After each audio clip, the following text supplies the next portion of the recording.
個多倫多香港家長會搞嘅2026年加拿大個人稅務講座啦，同埋呢個 MPF 嘅講座啦。咁首先同大家講一講，我哋今次嘅 session 係會錄影嘅，係啦，咁一個通知啦。咁我哋今日好榮幸咧，就請到阿 Queenie 過嚟同我哋做呢個義務嘅講座講師啦。咁Queenie 就係加拿大嘅註冊會計師，佢係 co-founding partner of 呢個 Jays LLP 嘅。咁Queenie 佢都好好啦，佢義務幫我哋去講呢個講座啦，同埋其實早2年咧 Queenie 都有喺同樣嘅講座咧都有幫我哋手嘅，係啦。咁如果大家咧中途咧有啲咩任何嘅問題啦，咁你其實可以喺呢個 Teams 嘅 chat room 入邊咧係去發問嘅，打字發問嘅，係啦。咁我哋轉頭咧等 Queenie 講完佢嘅講座內容之後咧，我哋會有 Q&A 嘅 session。咁到時咧我就會幫大家咧抽選問題出嚟，去幫大家去解決嘅，係啦，同埋去問 Queenie 有啲答案啦，咁樣啦，係啦。咁所以大家係 feel free 喺個 chat room 度 raise 個問題嘅，係啦。咁我就將以下嘅時間交俾 Queenie 啦。好 ，thank you， 唔該晒 Kelvin。咁今日都係啦，咁我都會講解一下加拿大嘅一啲個人報稅嘅一啲嘅事情啦，咁或者一啲資訊啦，咁就希望都能夠幫到大家。咁我都可能會關我自己個 camera 嘅，因為驚個 internet 可能有時唔係好 stable。係啦，多謝家長會嘅邀請。呢度咧就會係我個卡片啦。咁我係加拿大註冊會計師嚟嘅，亦都係Jays LLP 嘅其中一個 partner。係啦，今日嘅講座內容啦，咁主要咧分為有6 part 嘅。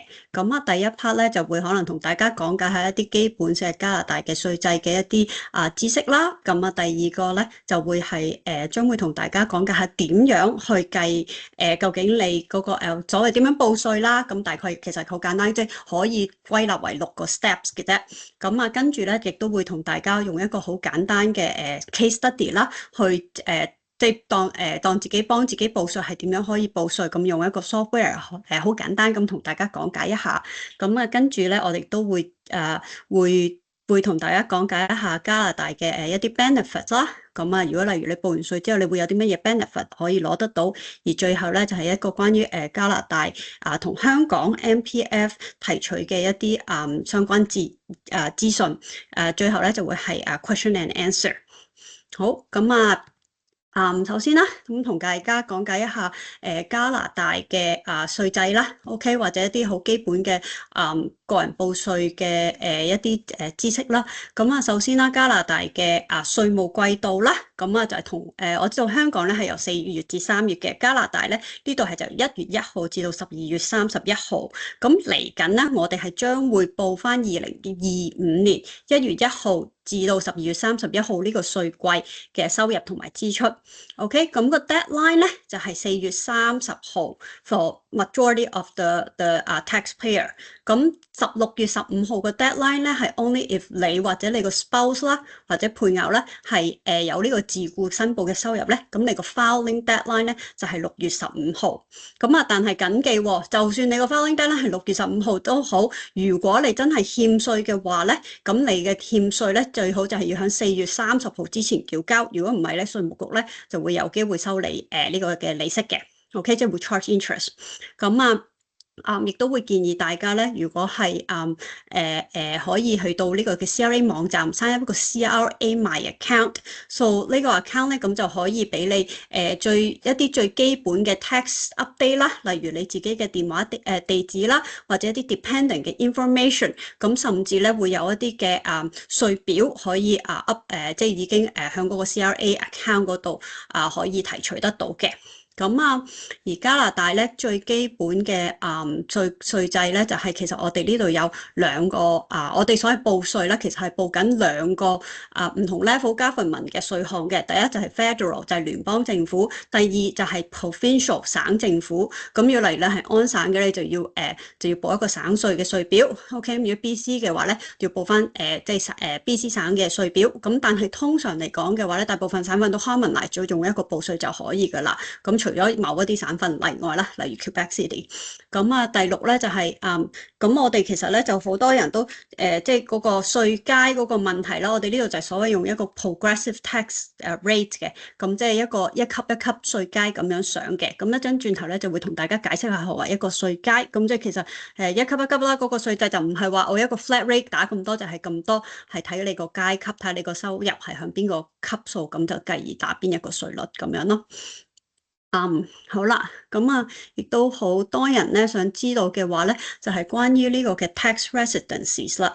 咁加拿大咧嗰個你幾時要報稅咧？主要係睇你有冇呢個嘅significant tie。咁何謂 significant tie 咧？最主要都係睇三樣嘢。其實睇你屋企向邊，所以你主要 own a home 或者你向呢度有冇租屋住，你配偶向邊，咁同埋你小朋友向邊，即係你個 dependent。OK， 咁如果你三樣都喺加拿大嘅咧，咁你即係同加拿大有呢個嘅 significant tie 噶啦。咁如果跟住繼而嘅都會睇下你有冇一個所謂嘅 secondary tie，例如你有冇銀行戶口啦。有冇呢個嘅driver license 啦，health card 啦，你主要嘅 belongings 係向邊一度啦？咁你有冇護照諸如此類？咁另外就係如果假如你就算你話你可能未必有 significant tie，但係你向加拿大會逗留過超過183日，你會有機會俾稅務局斷定為呢個嘅 deemed residence。咁 deemed residence 嘅你話咧就你都會有機會 subject to worldwide income。OK。咁繼而就係如果你要 file tax 嘅話咧，咁你要 file tax 就最主要就算你要你欠稅啦，咁緊記如果你真係欠稅嘅話咧，就要喺4月30號之前 submit 同埋要交稅。如果唔交稅嘅話，稅務局就會罰息噶啦。咁第二，你可能就算你表多咗有俾個稅啦，可能喺 T4 嗰度扣起咗稅嘅話咧，咁你可以攞翻個 refund，咁你都要報稅，你先會有個 refund 嘅。咁就算你話我可能冇收入喎，咁又或者唔爭稅都唔退稅，甚至冇收入可以報嘅話咧，咁都會可能建議翻你只要係 tax residence，你係 tax residence 嘅話咧，你報稅嘅話咧，你會有機會 qualify 呢個嘅低收入，而從而攞到一啲嘅benefit 補貼，例如呢個 GST、HST credit 啦、CCB 啦，或者一啲其他嘅 provincial credit。咁跟住咁我哋就都講解下有乜嘢辦法可以報稅啦。咁最主要嘅話咧，有幾個方式嘅大類。其實咁而家加拿大都鼓吹咗好多就係呢個用 electronic filing 噶啦。大部分我哋90% 以上嘅話咧，都會主要係e-filing 嘅。咁有幾種方式嘅。咁e-filing 嘅話，你可以自己用 software 啦，經過 net filing 或者 e-file 啦。去做authorize 一個 representative，例如一個會計師啦，或者其他人去幫你做報稅，又或者你可以去一個嘅volunteer clinic，或者去一個 discounter，其他地方報稅，咁亦都可以有。最近就係政府亦都如果你個 case 係真係好簡單而接受到稅務局嘅一個邀請信嘅話咧，咁你可以通過電話去報稅嘅。咁基本上主要就會係即係自己報啦，揾人報啦，或者經過電話報。不過呢個就要經稅務局收到信之後先可以做得到嘅。咁如果你話返 online 嘅話咧，咁其實都有兩大類嘅，因為就算你第一就係你用個 e-file 啦，通常就會係經一個 authorized representative 啦，例如你聘請一個會計師啊，或者tax clinic 啦，咁佢哋都會用 e-file 去幫你報稅嘅。咁而 net file 嘅話咧，咁就係通常係你自己用 software 去報，咁你都要一個 access code 去自己去申報返報稅。咁好啦，講完邊個要報稅啦，咁大概咧，咁都用一個嘅即係講解一下究竟報稅報啲乜嘢個內容，其實有啲乜嘢嘅咧？咁啊，其實大概啦嗱嘅報稅咧，填嗰個稅表咧，其實就真係都幾繁複下嘅，咁大概歸納為之咧，都有6個 steps 嘅啫。OK，咁呢個咧就係嗱，第一 number one 咧就係 identification and other information，咁當然啦，填一啲個人資料啦。第二，計算一下你個 total income，咁究竟你總收入係如何？Number three 咧就係你個 net income。OK，咁計完 net income 之後，就有個 taxable income，taxable income 即係究竟你真係邊個金額要俾稅咧？就係俾稅嗰個金額啦。咁跟住我哋都要知道，你知道自己邊個金額要俾稅，咁究竟交幾多先得㗎？咁我哋就有個就要用嗰個運算federal tax 同埋個 provincial tax 嚟計一計，究竟點樣計出嚟嘅？咁最後咧就得出個結論咧，就係究竟你有退稅定還是有爭稅啦。咁大概6個 step 咁啊，我哋逐個 step 嚟 go through 啦。咁啊，number one identification and other information。咁當然啦，報稅上梗係要填寫一啲最基本嘅個人資料。咁例如你個 legal name 啦、SIN number 啦、date of birth 啦。咁啊，特別 address 啦。咁如果你地址有改變，亦都最緊記就係響 CRA My Account 如果有嘅話咧，響嗰度更改咗先。係啦，咁你就會收到一啲相關嘅資料啦。咁啊，亦都有 spouse 嘅 information 啦。咁如果你係第一年25年，你係第一年響加拿大報稅或者回流加拿大嘅話咧，咁你都要喺呢度填寫一下你個 date of entry 嘅 information。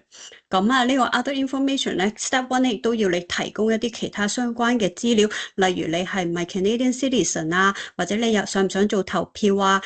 又或者一啲其他另外一個咧好都幾 common 下嘅咧，就係究竟你有冇呢個嘅 foreign asset？OK，如果你有嘅，你就要填寫呢個超過10萬蚊加幣嘅 threshold 嘅話咧，你就需要做呢個嘅 TA135海外資產申報。咁你呢一部分咧就會喺呢個 other information 度填寫。如果你超過10萬蚊加幣嘅話咧，咁你就填 yes，咁繼而你就會要填嗰張 form 啦。咁啊，呢張咧就係大概講解下何為嗰個嘅TA135 Foreign Income Verification Statement。咁好多人都叫呢個叫做海外資產申報啦，簡稱為咁。究竟有啲乜嘢申報？咁何為海外資產？咁啊，當然啦，海外資產就係當然亦都好普遍嗰啲啦，呢啲都已經列明咗噶啦。例如你響海外有一個有一個銀行戶口啦，有可能一啲海外嘅相關嘅股票啦，即係 shares 啦，又或者有一啲嘅物業啦 ，OK， 物業響海外 ，OK， 咁啊又或者可能有一啲其他嘅資產 ，OK 響海外，咁啊但係有一樣嘢要注意嘅咧，就係如果你話係 personal use 嘅 property 咧，其實呢一樣嘢咧係唔需要申報響呢個海外資產嘅statement 上面嘅。OK，咁啊，你話超過10萬蚊，冇錯，超過10萬蚊咧，你就需要申報。咁但係其實有2種申報方式嘅，一個咧就係簡化式嘅海外資產申報。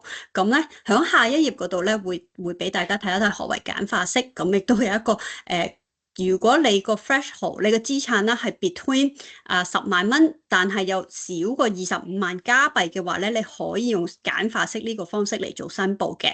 咁如果你超過25萬加幣嘅話咧，咁你就要用個 detail reporting method。OK， 咁如果你話唔係好清楚或者點樣喎，咁最好咧建議你去 consult 翻一個 accountant 去究竟find out 究竟你需唔需要做呢個海外資產申報。咁因為如果你萬一係真係需要申報而又冇申報嘅話咧，咁稅務局咧係會即係會 charge 呢個 penalty 嘅。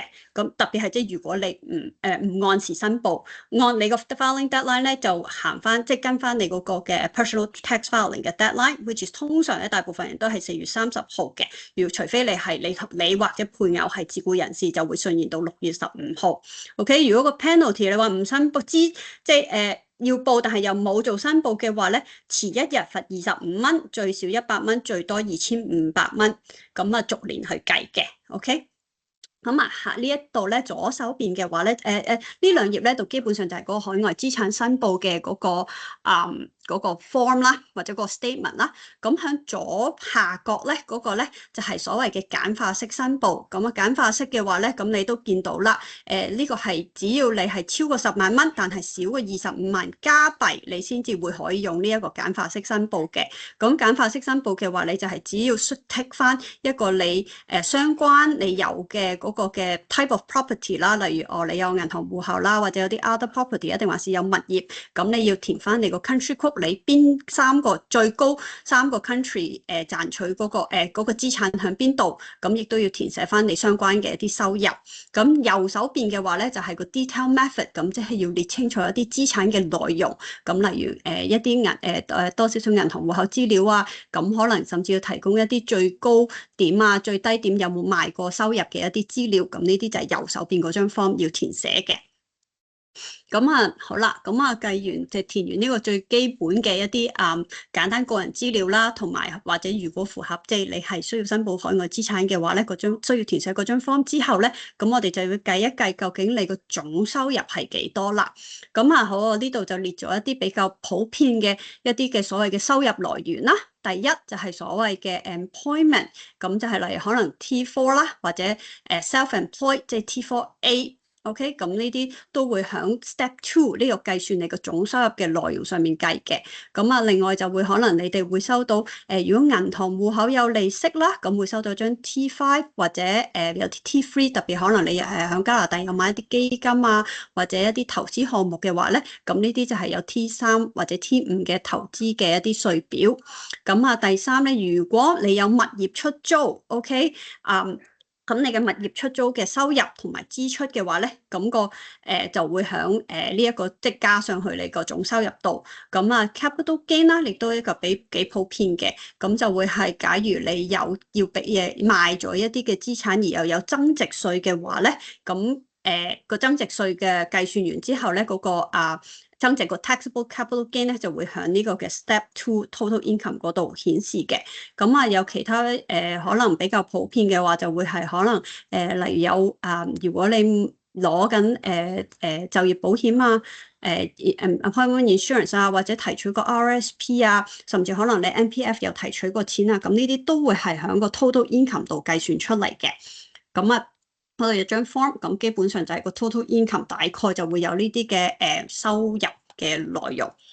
咁啊，呢度俾咗一張 sample， 大家睇下啦。咁我呢張係24年嘅 ，OK， 唔好搞先，因為25年咧，我哋基本上就暫時都仲未收到25年嘅稅表嘅，因為可能出嘅可能僱主啊各樣嘢嘅各個僱主啊或者相關嘅公司啊各樣而家都出緊，咁就未出到，所以就用咗24年呢張 sample。咁我哋而家將會報係報25年嘅稅，不過呢張係一個 example 嚟嘅，大概係咁嘅樣。咁基本上稅表上面就顯示出你究竟嗰個嘅稅季會有幾多收入啦，俾人扣咗幾多稅項 ，OK 都會列清咗響張稅表上邊嘅。呢個係一個 sample。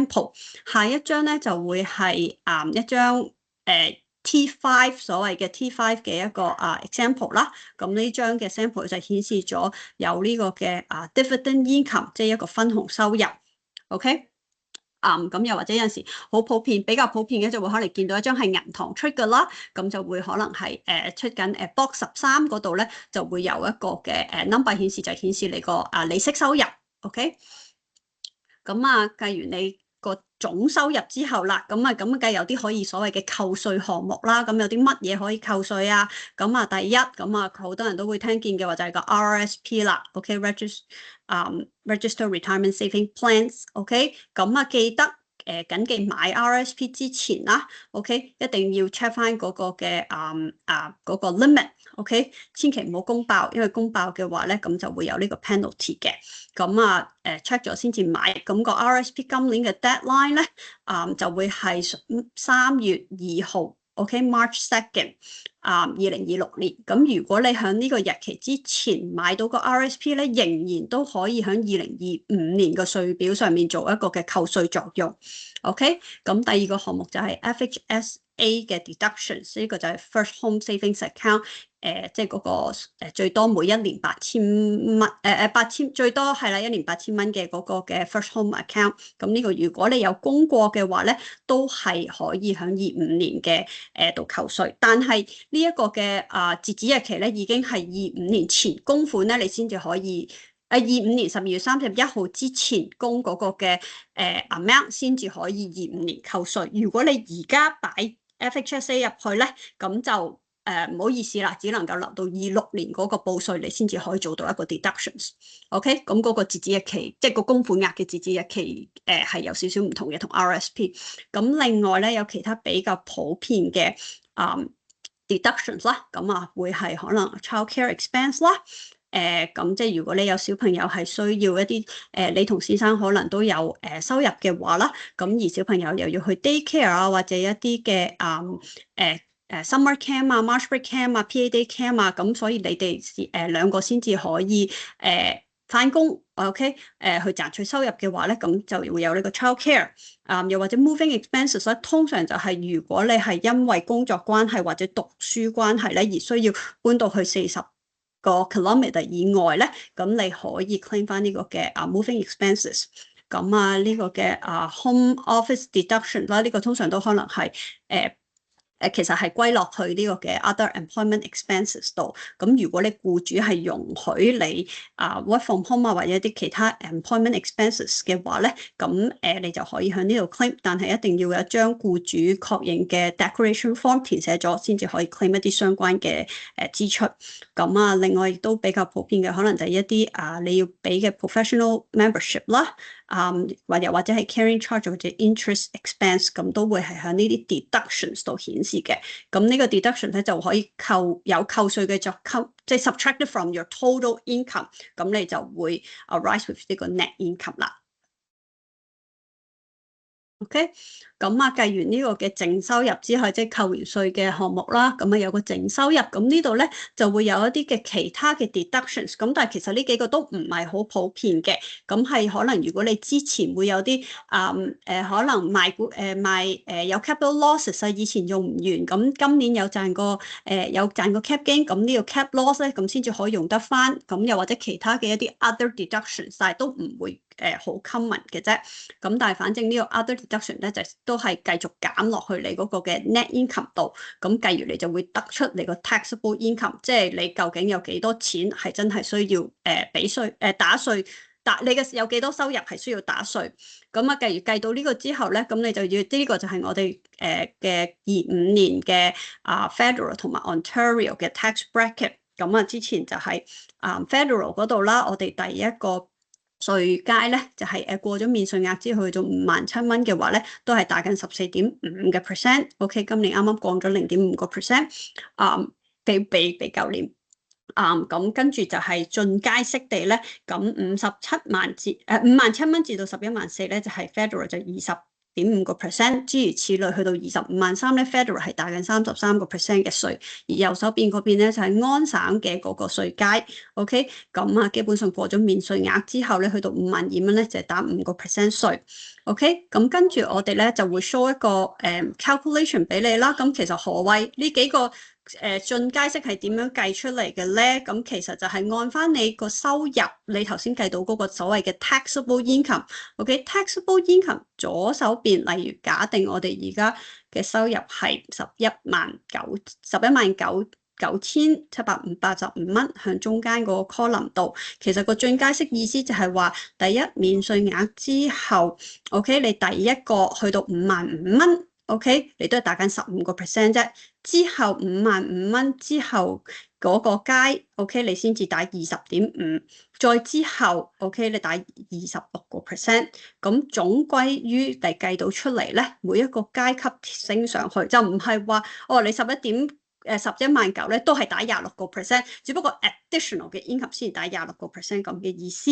OK， 咁所以其實如果你話計翻出嚟咧，就算11,900係冇錯，最高你係響最暫時嗰個稅階就係26個 percent 嘅稅階，但係其實 overall 你計出嚟咧，你俾緊個 marginal rate 個稅其實係18.3個 percent， 咁其實11,900咧，你係需要繳交21,000蚊嘅稅項嘅 federal。OK， 咁繼而知道你 federal 之後，你需要繳交幾多稅？咁但係哇，咁我要交呢一個稅咩？又未係喎，因為我哋都仲有一啲免稅額或者其他一啲嘅tax credit 嘅。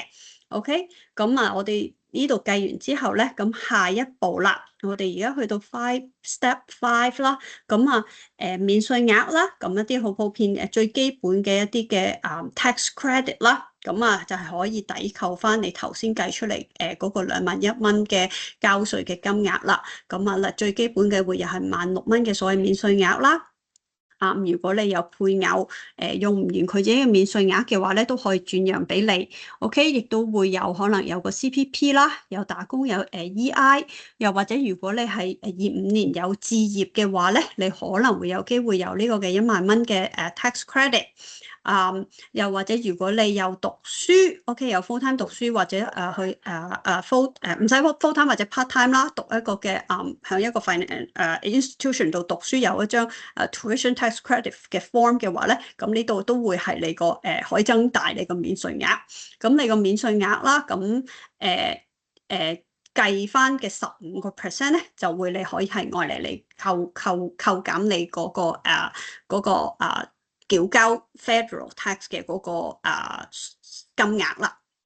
OK，咁呢度咧就會係嗰張federal tax refund tax credit 嘅嗰個嘅個表格，咁基本上就係列咗一啲嘅 federal tax credit 出嚟。OK， 咁咧最基本就會係有免稅額有其他嘅唔同類型嘅 tax credit。佢啲人有大因為你知我收得唔多，啱啱還翻俾人。唔好意思啊，計完個係各位參加咗嘅朋友，麻煩瞄一瞄自己個咪。Queenie 唔好意思，請繼續。我有單機會都斷咗。我有乜嘢？係啊。嘢㗎啦。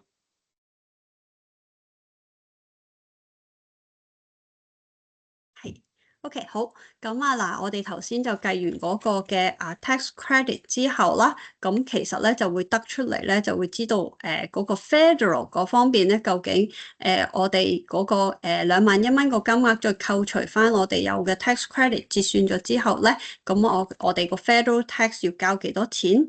咁基本上 federal 咧同 provincial 咧，即係你自己嗰個嘅嗰個 province 啦 ，OK， 要計算嘅方式基本上都係同federal 嗰個咧，個計算方式嗰個程序係一樣嘅 ，OK， 咁只不過係大家個數字上可能有少少唔同啦。tax credit 嗰方面咧，大致上咧都係一樣，個金額會唔同，咁但係要注意翻啲細節，因為有啲係可能係淨係provincial 未必有嘅 tax credit，OK，例如學費單，OK，我哋學費單咧，安省咧係冇呢個嘅 tuition tax credit 噶啦，咁所以就即係有某啲地方就要注意翻，咁但係嗰個運算方式基本上都係一樣嘅啫，計算翻嗰個安省嗰個稅階啦，扣除翻嗰個嘅 tax credit 嘅即係計算翻個 tax credit 之後得出個 provincial 究竟要交幾多稅，咁呢兩級政府加埋企總共要交幾多稅咧？咁當然啦，就會係再知道你總共要交幾多稅之後，咁但係你本身可能已經交咗稅㗎啦嘛。例如可能喺 T4 嗰度扣咗出嚟，咁呢啲咧就會喺你其他稅表上面顯示，又或者甚至你已經交咗預繳稅俾稅務局 ，OK， 俾咗 installment 俾稅務局，咁呢啲咧就會扣減翻喺你本身要交嘅稅項上邊。咁另外一個咧就係、是、如果你可能你個家庭收入啦係比較低嘅話咧，你成個家庭其中一個人咧就會可以做代表攞呢個嘅 Canada Workers Benefit。OK， 咁基本上如果你係 single 嘅話咧，個 maximum 你嘅收入係37,000蚊樓下嘅話咧，你會有機會攞到1,600蚊左右嘅一個嘅refund 啦。OK， 咁就可以扣減翻你要交嘅稅 ，OK， 咁如果你本身唔使交稅嘅，咁你就會有退稅啦 ，OK， 咁就會得出究竟你係需要交稅定係退稅啦 ，OK，咁下一頁嘅話咧，咁我都會講解一下，基本上就係呢個provincial 啦，我用咗安省呢個做例子。咁個運算方式就係頭先提過啦，同同聯邦政府個計算方式咧都係差唔多嘅啫。咁首先就係睇下你嗰個稅階係幾多啦，我響邊個階級啦？呢個都係響第3個階級，咁11.1，咁119000嘅收入咧，咁其實要交嘅省稅咧，大概係9100蚊。咁計完呢個你個 tax。個 tax payable 啦，OK，咁就睇下你有幾多 tax credit。咁省稅嘅基本 tax credit 咧，同聯邦差唔多，只不過金額有少少唔同。例如最基本嘅所謂嘅免稅額啦，spousal credit 啦，CPP-EI 啦，咁但係就係頭先都提過啦，省稅呢度咧只係有。如果你有未用完 unused tuition and education amount 咧，你先至可以抵扣翻你嗰個即係做個 tax credit 嚟抵扣翻你嗰個省稅嘅收入。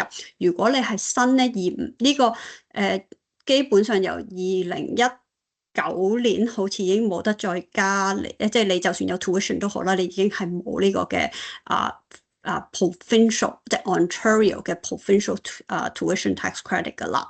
OK， 咁所以呢個只能夠係真係好耐以前未用完，但係落嚟先至會有咯。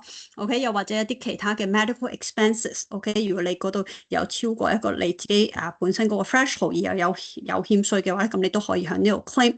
咁呢嗰啲總共嘅federal tax provincial tax credit 咧加起嚟咧乘翻5% 咧，咁就係你可以扣翻。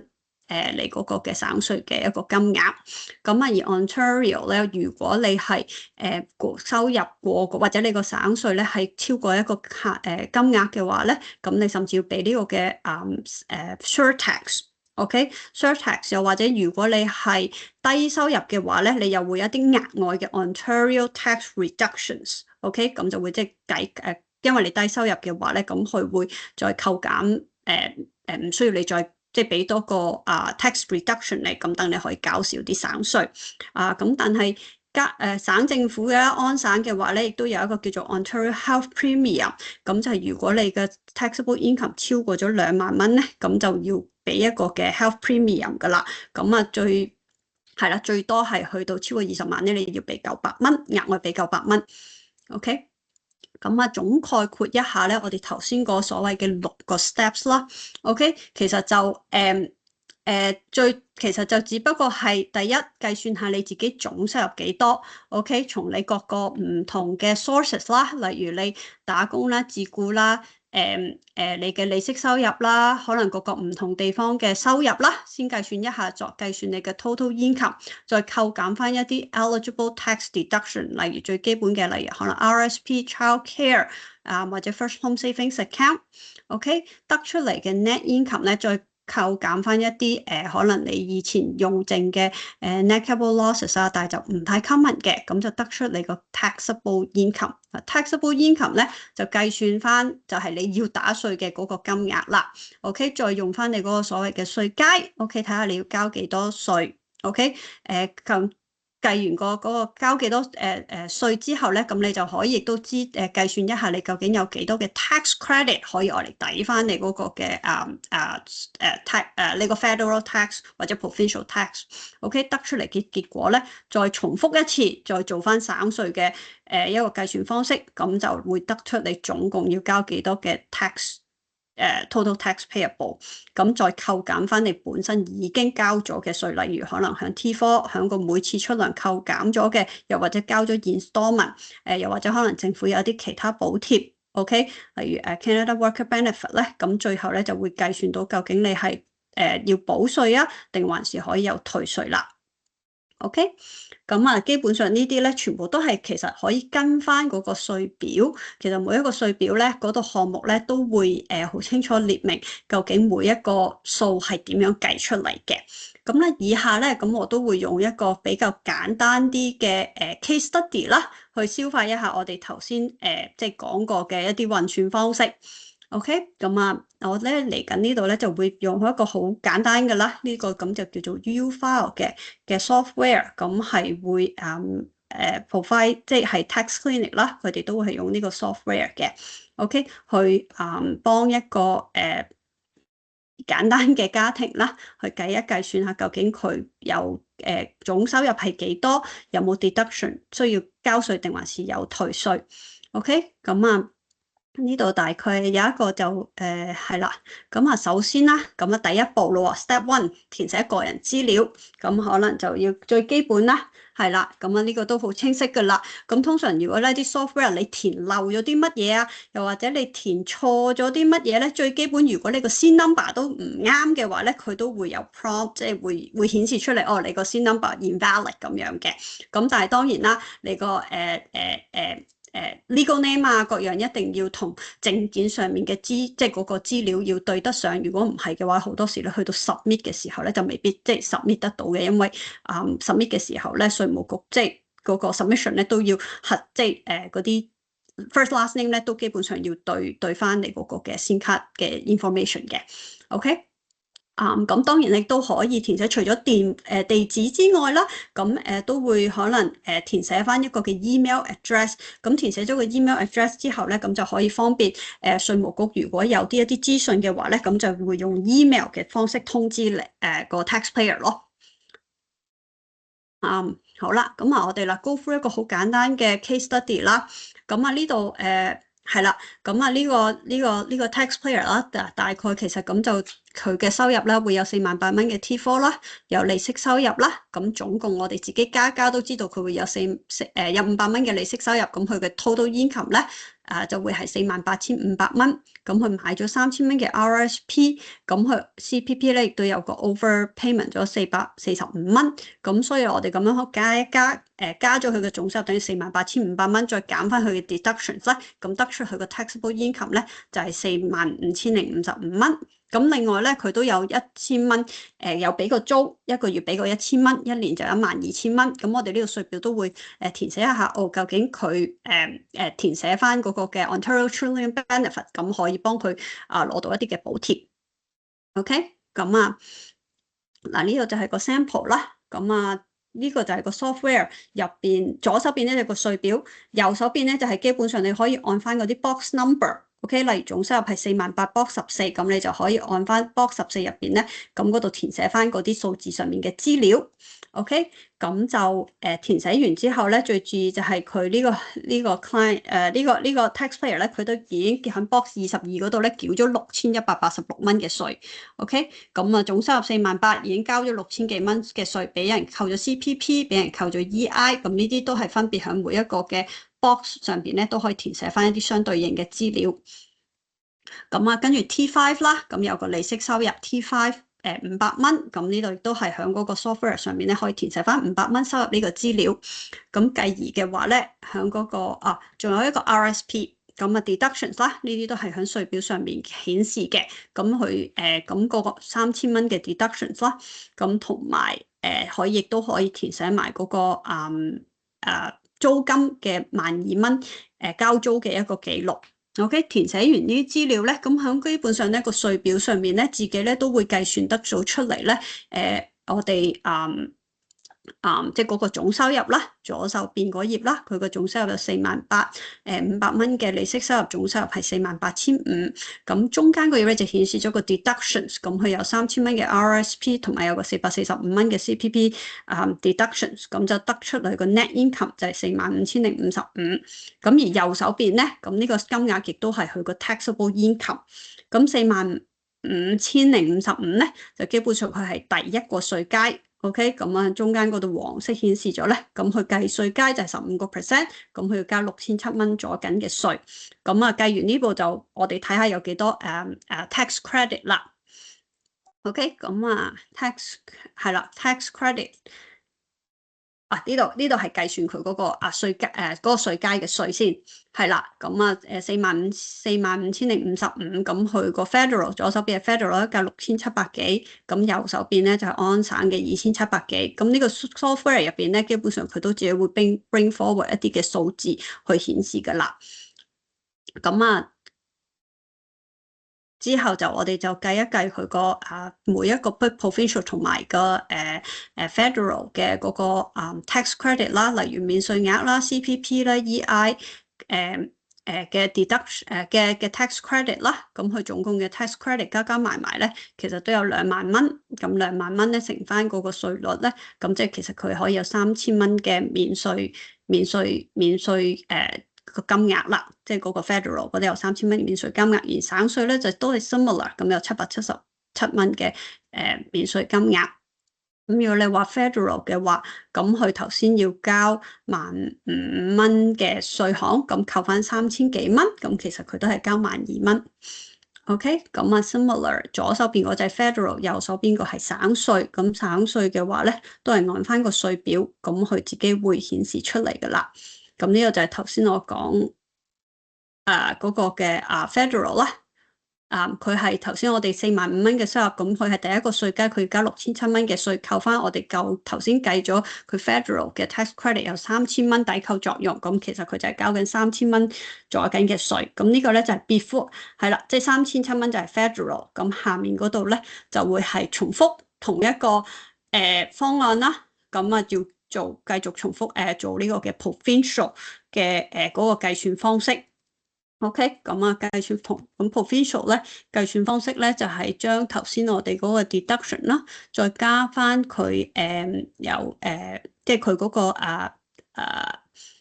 4萬幾蚊咧，佢要交2200蚊嘅稅，咁佢 tax credit 有700幾蚊，咁呢個扣翻出嚟，再加翻佢呢個嘅安省嘅450蚊嘅 Ontario Health Premium。OK， 咁佢因為低收入，咁佢亦都有呢個嘅 extra 嘅low income individual and family tax credit， 咁亦都可以扣翻佢嘅240幾蚊，所以佢個 tax payable 咧就係由大2000就係得翻1700蚊左右，呢個就係佢省級要俾嘅稅項啦。OK， 咁呢度左手邊咧就係嗰個安省 Ontario Health Premium， 佢啱啱就係過45000蚊嘅收入，所以佢就要交450蚊嘅嗰個Health Premium。咁右手邊咧就係嗰個嘅 Low Income 嘅 Tax Credit 嘅計算方式，而計算得到佢係有一個 extra 嘅200幾蚊嘅 Tax Credit。OK。咁呢度就係嗰張 form 顯示到咧，我哋計算完咧就係我頭先得出嗰個 summary 咧，就係有1700蚊嘅 Ontario tax 佢係要俾嘅。咁呢度就係基本上就計到最後一步咧。咁我哋而家知道佢個 federal 要交3700蚊，再加埋佢部 provincial 要交1700蚊啦。咁佢總共要交5400蚊。咁但係其實佢6000幾蚊咧已經俾人哋響 T4 嗰度扣咗稅噶啦。咁所以佢其實 overall 咧，咁就係可以退翻760幾蚊，係啦。咁即係如果佢咁按住咁樣報嘅話咧，佢係應該有760幾蚊，會退稅務局會直接退翻俾佢嘅。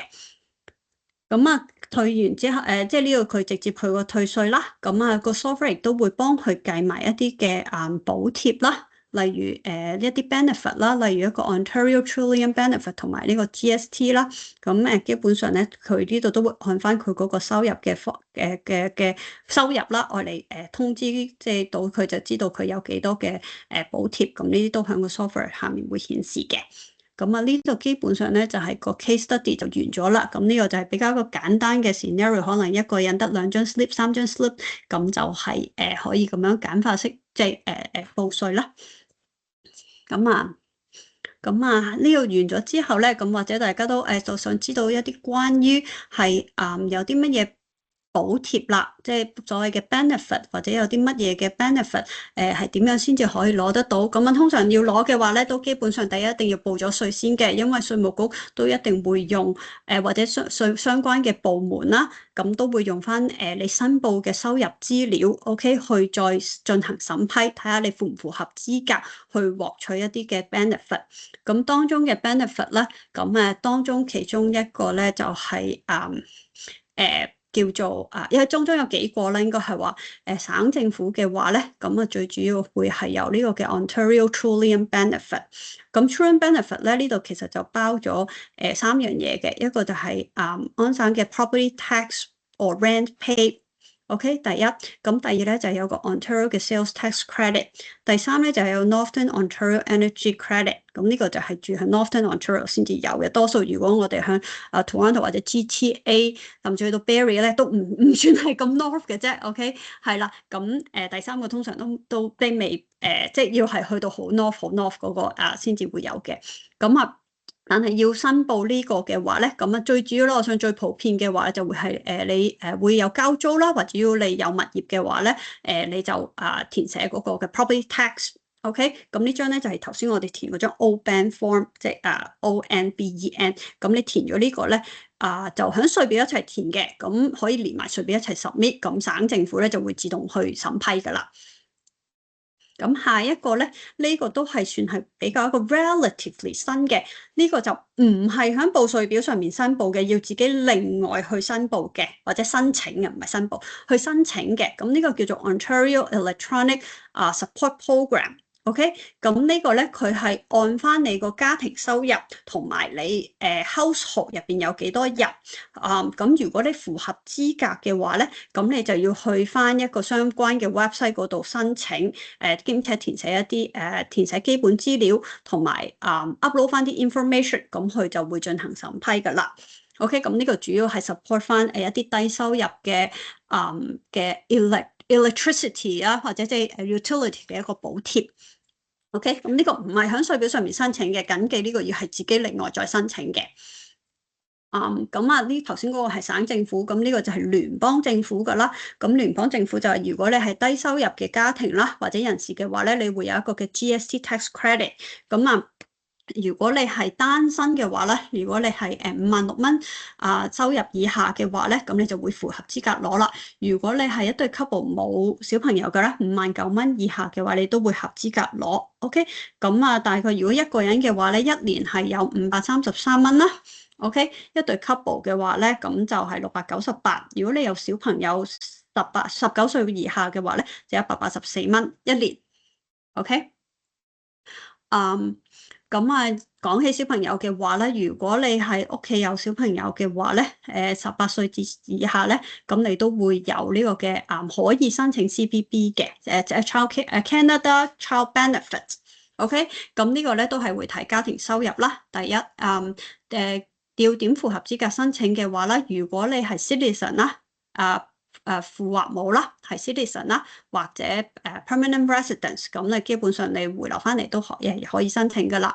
咁但係如果你係 temporary residence 嘅話咧，你要喺加拿大住夠18個月，而第19個月咧仍然有一個有效嘅 permit 咧，咁你就可以申請呢個 CCB 噶啦。咁通常第一次申請嚟講嘅話咧，咁政府啦或者相關部門咧都會要求小朋友嘅一個出世紙嘅資料啦。OK， 姑勿論佢係加拿大出世或者特別係海外出世咧，一定要小朋友嘅出世資料同埋證明佢係喺加拿大先至符合資格攞嘅。咁如果你話呢個 CCB 嘅話咧，咁基本上咧，如果你個 household income 啦，係 household 嘅 income 咧係少過37,000蚊嘅話咧，咁你就基本上可以攞咗 maximum 咧，大概咧一個小朋友咧0至6歲嘅話咧，差唔多8,000蚊啦，7,900幾蚊，差唔多8,000蚊。如果6至17歲嘅話咧，就6,700蚊。咁如果再高少少收入啦，咁佢就會有個 reductions 嘅。OK，咁直至基本上如果按呢個 table 嚟講咧，超過12,500左右啦，將近13萬啦，咁基本上你先至會完全歸零嘅啫。如果唔係，佢就每個月遞減啦。咁另外嘅話咧，最後咧就有一個嘅呢個都係 relatively 呢2年3年係啦。省唔係聯邦政府新 implement 嘅一個 Canadian Dental Care Plan。OK， 呢個 Dental Care Plan 嘅話咧，第一你要係家庭啦，你冇 access to 呢個dental insurance， 即係你冇呢個嘅牙醫保險。咁你父母啦一定要報稅，仲要你家庭收入係少過9萬蚊。OK， 係一個 Canadian tax resident， 咁你先至會 eligible 去申請呢個嘅牙科保健計劃啦。OK，咁就呢一個嘅據我了解咧，就係、亦都唔係響報稅上面報嘅。換句話說，係你要自己另外再響CRA 嗰個嘅CDCP 嗰個嘅 website 上面做申請嘅。OK，係自己另外再申請。而據我所知，因為呢今年係第2年定第3年，如果你舊年係有申請過。今年你報稅完之後咧，係要去續補嘅，即係佢唔係自動嘅。據我所知，佢唔係自動嘅，係要係繼續去續補嘅。咁佢續補咧，就要去翻相關嘅網頁去做一個嘅 renewal，咁提供翻一啲相關嘅資訊，咁先至可以 renew 到。如果你唔按時 renew 嘅話咧，咁佢係會有機會有段時間你未必符合。資格去睇呢個嘅即係去用呢個牙科保健計劃去睇牙醫，咁你可能有機會需要自費，直至你apply 完再俾佢再審批過之後 eligible 啦，你先可以再用翻個牙科保健嗰個計劃嚟 cover 你嗰個保險咯。OK，咁啊呢度最基本咧就係呢2年就係省政府或者聯邦政府都有1-2個新嘅低收入嘅補貼計劃啦，無論牙科保健又或者頭先提到嘅Allergy Support Program 係啦，咁但係呢啲都要注意翻啲可能係唔係喺報稅上面就已經申報咗嘅，咁呢啲可能額外去申請。咁呢啲基本上咧都係加拿大即係報稅，但係你一定要報咗稅先，因為全部都需要你提供一個收入嘅證明嘅。咁通常都會係問翻你 assessment 入邊嘅一啲資料，咁所以一定要報完稅先可以去申請。OK，咁係啦，咁講完補貼之後咧，咁相信都有啲在座嘅guest 咧都可能會想知道一啲相關嘅即係喺香港MPF 嘅一啲可能提取嘅提取咗之後，或者可能打算提取，咁究竟加拿大係點樣需唔需要打稅咧？咁 unfortunately，我可以同你講如果你係成為咗稅務居民之後，而你又有提取過呢個 MPF 嘅話咧，even though 佢係喺香港唔需要打稅，但係在於一個嘅加拿大嘅稅務居民，因為你打嘅係全球性收入嘅稅，呢一部分係俾加拿大斷定為 pension income。OK， 咁即係而呢個係你喺海外提取，而你係加拿大稅務居民嘅話咧，咁呢一步係作為報worldwide income 稅務嘅定義嘅話咧，你係要報翻呢一部分嘅收入嘅。OK，咁就算佢喺香港唔使打稅都好，你喺加拿大呢邊都要報稅嘅。咁就算係啦，即係就算係咁幾時打稅咧？咁基本上就係你幾時攞出嚟，咁你嗰一年就要申報翻收入啦。顧名思義，我哋而家報緊2025年嘅稅項。咁如果你2025年係稅務居民，而你又提取過 MPF 嘅話咧，你嚟緊2025年係需要將呢筆嘅pension income申報翻喺你個稅表上面嘅。咁但係加拿大嘅話咧，如果佢亦都有一個嘅相關嘅一個foreign pension transfer 啦，咁如果你真係提取咗，你又想你可以轉翻入嚟加拿大嘅 RRSP 入邊 ，OK， 咁從而可以做到呢一個嘅claim 翻一個 deduction。咁呢個 claim 翻個 deductions 嘅話咧，咁你嗰筆 MPF 嘅 pension income 咧，咁就可以暫時唔需要打稅住。OK，咁呢一個嘅 RSP 咧就係基本上可以用呢個方式嚟延咗嗰個嘅foreign pension income 打稅嘅方案。咁但係呢度基本嘅話咧，如果你話普通，如果你冇提取過 冇提取過香港 MPF， 你就咁買 RSP 嘅話咧，咁呢一個咧都係一個嘅退休嘅一個嘅保障退休嘅一個savings 啦，OK，咁第一，如果你買咗你 contribute 個 RSP 嘅話咧，咁佢係deductions 嘅。咁如果你而家攞一個 deductions 嘅話，咁即係你第一，你而家交嘅稅少咗，咁將來你去到退休嘅時候，咁你個收入冇咁高，先至再攞翻出嚟用嘅話咧，咁理論上你會係有 tax savings 喺度嘅。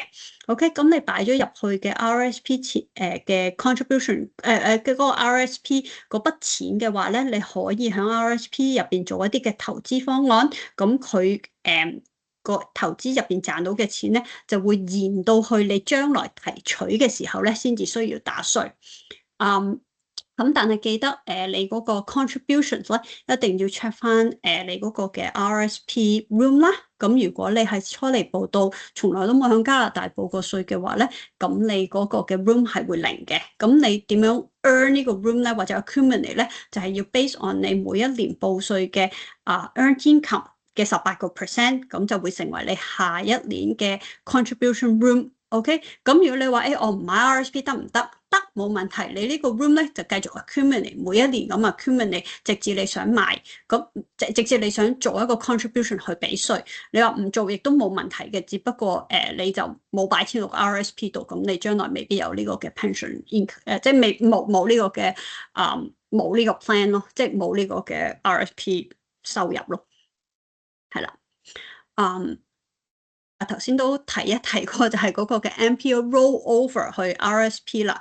咁就係頭先就係提到，如果你真係喺25年作為稅務居民嘅時候有提取過香港嘅 MPF 咧，咁你呢度就頭先都簡單略過，就係話你可以擺翻入去個 RSP，咁從而嗰筆錢就25年有一個嘅 deductions 去 go against 你要申報嗰個嘅 foreign pension income。OK， 咁呢一個咧就係其實唔屬於一個嘅 RSP contribution，it's more or less like foreign pension transfer。其實你由一個海外嘅退休保障計劃轉移過嚟我哋加拿大嘅退休保障計劃入邊，咁所以咧呢度係唔需要一個 RSP room，你都可以做到呢個 contributions 嘅。咁你要去翻你需要做嘅，你要先可能要去翻相關銀行去先問翻一啲職員去睇下點樣做到呢個嘅 foreign pension transfer。OK， 咁你擺咗，如果你真係做咗呢個嘅 foreign pension transfer， 你擺咗去呢筆嘅 RSP 啦，咁都係同我頭先提過嘅普通 RSP 嘅 contribution 將會係一樣嘅啫。OK，meaning that 佢係入邊咗繼續可以做投資，而你將來賺嘅錢咧，亦都係免稅，直至你提取出嚟為止。而入邊就算你係foreign pension transfer 入邊嘅錢咧，如果你係符合資格做 first home buyers 嘅話咧，你都可以喺 RSP 嗰度提取呢個嘅home buyers plan，OK 嘅6萬蚊，咁亦都可以嘅。咁但係關鍵就係有個 deadline 嘅。如果你真係喺25年提取個 MPF， 你要呢筆稅呢筆收入 ，OK 要有一個 deductions 嘅話咧，你一定要係喺今年即係3月2號2026年 ，OK 買翻一個嘅RSP 或者轉讓翻呢個嘅 pension transfer 入去個 RSP 入去，你先至可以有呢個 deductions 去 go against 你個 income。如果你遲咗呢一日擺嘅話咧 ，sorry 冇辦法啦。全數嗰個 foreign pension transfer 咧，foreign pension 咧只能夠當為收入，因為你冇一個相對應嘅 deductions 去 go against 呢個嘅收入。OK， 所以個限期係3月2號。咁如果你話要比較 summarize 翻一個 MPF 同埋 RSP 咧，兩者最大嘅分別啦。OK， 咁RSP 其實兩個都兩者啦，嗰個嘅香港嘅 MPF 咧，咁大家個 contribution limit 都係即係有少少唔同啦。但係加拿大呢邊咧，你係有個 earned income，咁你先至會有嘅。如果你主要係 investment income 嘅方法嘅話咧，你係未必有好多 room 嘅啫。tax deductibility 嘅話咧，RSP 係可以有抵稅作用嘅。而 RSP 咧，如果雖然話係退休保障計劃 RSP，但係其實你係容許你隨時攞翻錢出嚟係冇問題嘅，唔一定要等到65歲或者退休之後先攞。假如你 cash flow 真係某一年你需要攞錢出嚟要用嘅話 ，OK 你係可以攞出嚟，只不過嗰一年你攞出嚟嘅時候要打稅咯，咁仲要按翻你嗰一年收入嘅稅階去打稅。OK， investment options 嘅話咧，咁RSP 入邊都提過啦，咁都有好多嘅投資，即係你可以選擇去做，你可以做 self-direct 嘅又得，你可以揾個 financial advisor 或者幫你 manage 呢筆呢個嘅 account 入邊嘅investment 亦都可以嘅，咁入邊嘅投資方案都普遍嘅，基本上 stocks 啊、bonds 啊、EFT、mutual funds 啊、GIC 啊，基本上都會係有嘅。OK， 咁係啦，咁而最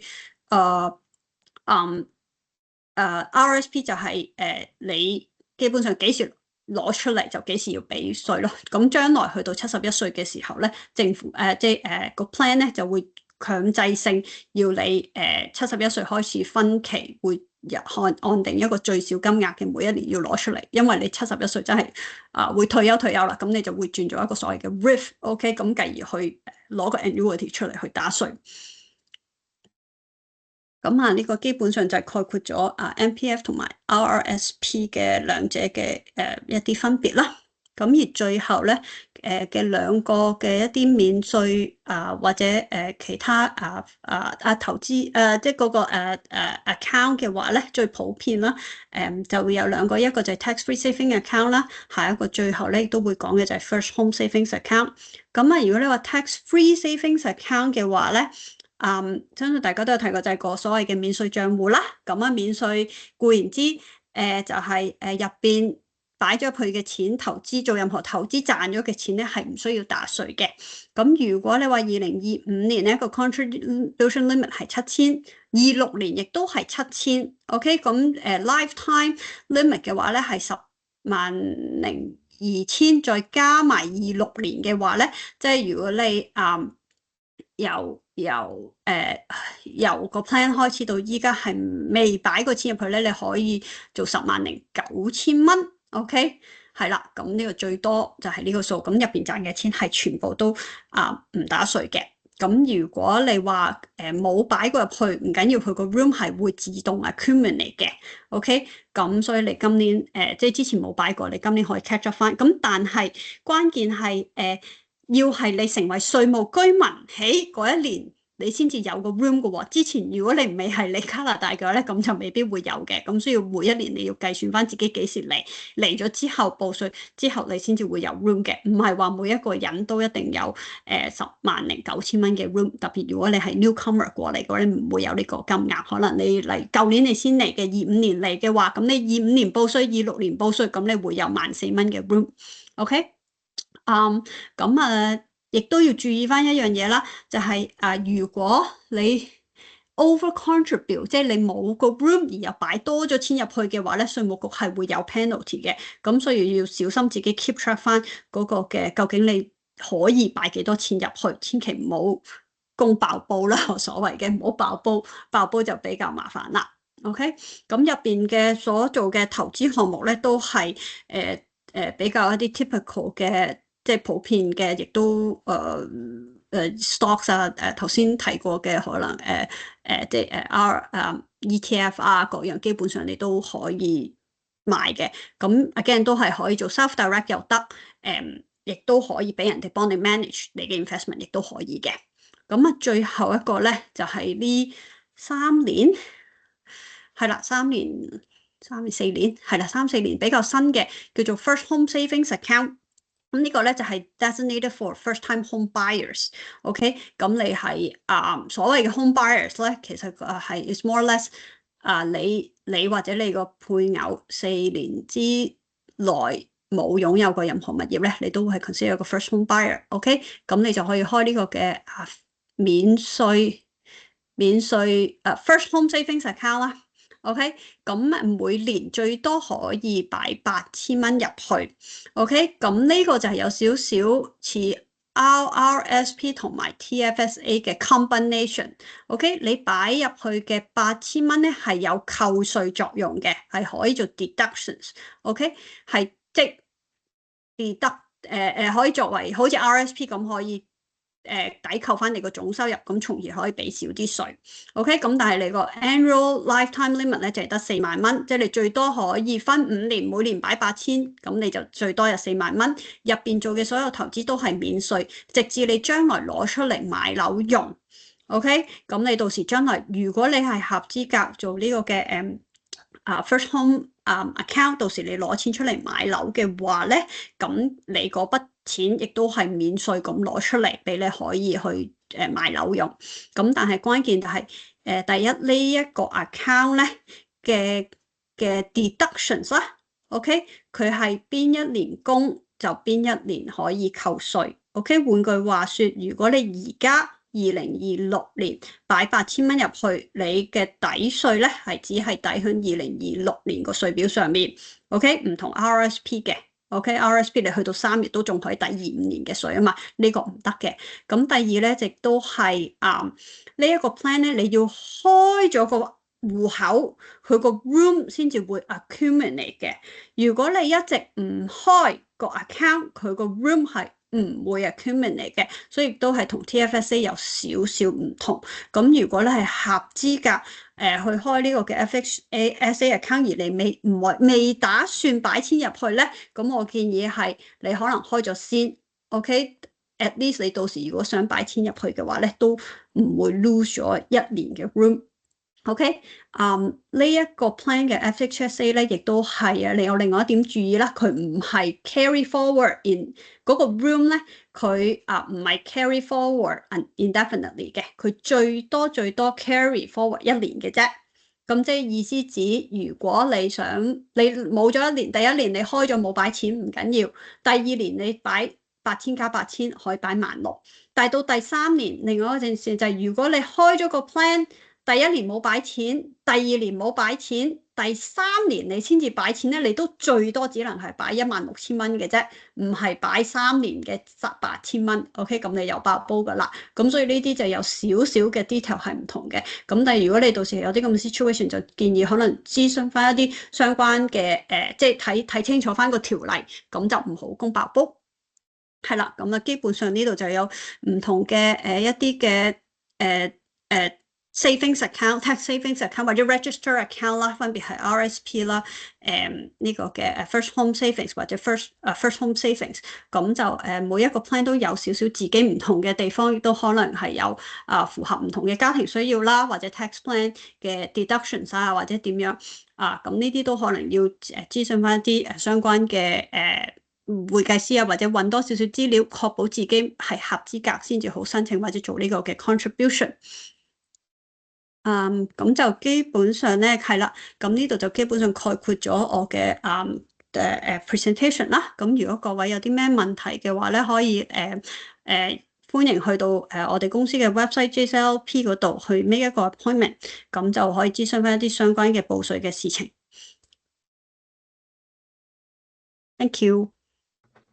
好多謝 Queenie 你今日嘅資訊啦，好全面、好詳細嘅。咁before 我哋個 Q&A session 之前咧，我哋可能俾阿 Queenie 唞一唞飲啖水先啦。咁因為咧喺度想咧借呢個時間啊，咁就係提一及我哋家長多倫多香港家長會咧嚟緊喺2月15號咧就會有我哋嘅 Chinese New Year 嘅 party， 我哋新年嘅派對，咁咧大家都可以參加嘅，歡迎係啦。咁另外咧我哋嚟緊3月同4月咧都會有呢個 under CVITP 嘅 program 嘅 test clinic， 咁我哋都會係有好多義工啦，咁義務去幫手咧幫大家去報稅㗎。不過要注意咧 CVITP 咧呢個 test clinic 咧係有一個 eligibility 嘅，咁大家可以上網睇一睇翻。咁都係歡迎大家到時候參加，又或者做我哋義工都可以㗎。咁我喺個 chat room 度咧有收到幾題嘅 Q&A 嘅，咁可能等 Queenie 飲完啖水之後，我哋就開始 Q&A 嘅 session 啦。我會逐一咧抽取問題咧去幫大家問下 Queenie 嘅啦。咁 Queenie 你準備好啦？係 Kevin，thank you，thank you，係好。好，咁就好，咁啊歡迎大家有啲乜嘢問題想諮詢一下，都可以盡量喺呢度幫大家解答一下你哋嘅問題。好啦，咁咧嚟第一條問題先啦。咁有人就問啊，喺呢個 simplified 嘅 report method 入邊啦，咁 within 呢個10萬到25萬咧，嗰個 range 咧個 reporting 係咪 based on 個 total asset 啦，定係 each asset 嘅 separately 啊？咁即係佢應該based on 個 aggregated amount。嗱，呢個係啦，呢度都係一個 myth 嚟嘅。哦，你啲人就覺得10萬蚊都幾難過下喎。OK，每個 category 10萬蚊 ，no，係總共各樣資產加起來10萬蚊。OK，咁即係假如例如你銀行戶口有5萬蚊，跟住股票戶口有6萬蚊，咁總共兩個資產值加起嚟係11萬，咁你就過噶啦。唔係話單睇銀行戶口過10萬，單睇股票海外股票戶口過10萬，唔係咁樣睇，係總資產值加起嚟。好嘅，thank you Queenie，咁好清晰啦。咁呢個問題嘅答案就好。咁另一個問題就係話，我哋將會申請 PR，應該係家庭啦。咁就個仔咧就喺加拿大讀書，咁就問可唔可以喺申請 PR 之後嘅收入先至開始計，先至開始報稅啦。我諗係啦。咁另外就係，就算申請 PR 之後住少過183日，係咪可以唔使報稅咧？嗱。我相信呢個咧就係關鍵，就係究竟你係咪稅務居民嗱？第一，稅務居民呢個定義未必同你嗰個嘅 immigration status 有關。OK，即係簡單啲嚟講，就算一個人入咗籍係加拿大公民係 citizen 嘅，佢都可以係非稅務居民。OK，咁又或者你係 PR，OK？你都可以係稅務居民，亦都係可以係非稅務居民。OK， 又或者甚至你係 permit 嘅，你都可以係一個稅務居民，唔代表話 permit 就一定唔係稅務居民。OK， 咁最主要係睇翻你個 tax residence， 究竟你係唔係有同加拿大有冇一個嘅所謂嘅緊密聯繫？咁基本上咧，如果你何謂緊密聯繫啦，頭先都講過噶啦。第一，你屋企響邊；第二，你配偶響邊；第三，你小朋友響邊。基本上，如果你三個都已經響齊到嘅話咧，OK， 基本上你都好肯定基本上你會係稅務居民噶啦。咁即係等於你基本上係要打全球性嘅稅。咁就算你未申請 PR 都好，你係 permit 嘅，你都會係稅務居民。好嘅，咁我哋假設個 case 啦，例如爹哋媽咪唔喺加拿大，淨係個仔仔喺加拿大讀書，咁呢個 case 有冇話點樣睇咧？咁我 assume 個小朋友係成年，即係可能喺呢度讀大學咁樣。